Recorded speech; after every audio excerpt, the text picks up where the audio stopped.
Pipila ka lugar sa Eastern Samar ug Leyte gibahaan unod sa way hunong nga uwan sukad pa kagahapon. Dugang detalye sa report ni Femery Dumabok. Tungod sa pagpunay og uwan, gibahaan ang kabalayan sa pipila ka bahin sa Eastern Samar. Ganihang buntag misaka ang tubig baha nga miabot na sa hawak sa tawo. Dili na pod maagyan ang mga karsada nga gibahaan.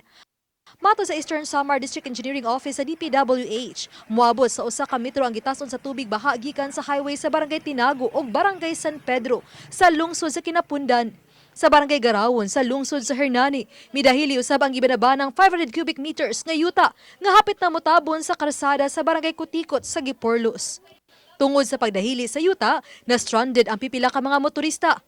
Naagyan raw usab ang daan human gihimo ang clearing operations. Tungod gihapon sa uwan, daw nahimong fish pond ang pipila ka humayan sa lugar. Pagbaha na sinati usab sa Giwan Eastern Samar. Usa sa grabing napiktuhan sa tubig baha ang Giwan National High School. Tungod sa kataas sa tubig baha, nabasa na matod pa ang mga printer ug ubang kagamitan sa eskwelahan.